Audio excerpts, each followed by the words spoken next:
আসসালামু আলাইকুম pro football fans. দর্শক, আপনারা সকলে জানেন ইউরো কোপা সব টুর্নামেন্টই কিন্তু ইতিমধ্যে শেষ হয়ে গিয়েছে।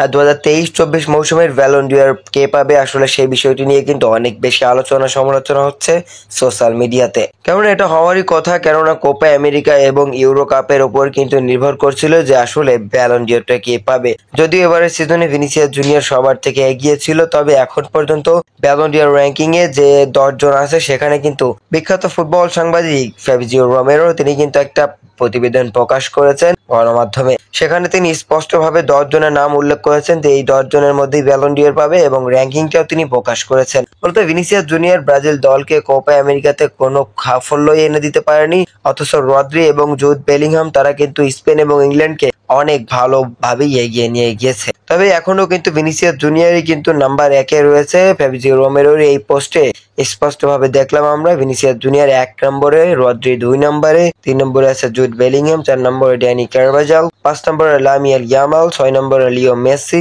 7 নম্বরে কিলিয়ান এমবাপ্পে, 8 নম্বরে টনি ক্রুজ, 9 নম্বরে ফিল ফোদেন, 10 নম্বরে আছে হ্যারি কেন। মূলত এই 10 জনের মধ্যে যে কোনো একজন ব্যালন ডি'অর পাবে এটা তো মোটামুটি নিশ্চিত। তবে 1, 2, 3 এই 3 জনের মধ্যে একটু ঝামেলা হতে পারে। যদিও সবাই বলছে ভিনিসিয়াস জুনিয়রই কিন্তু পাবে, কেননা ভিনিসিয়াস জুনিয়রের এবারের সিজনের ফর্মটা এখনো কিন্তু চোখে লেগে রয়েছে অনেক ফুটবল সমর্থকদের। তো দর্শক, আপনার কি মনে হয় ফাবিজিও রোমেরোর মতো একজন সাংবাদিক যখন এরকম একটা পোস্ট করেছে তখন তো এটা সত্য হওয়ারই কথা। তার মানে এটাই বোঝা যাচ্ছে যে 2024 সালে ব্যালন ডি'অরটা ভিনিসিয়াস জুনিয়রই পাচ্ছে।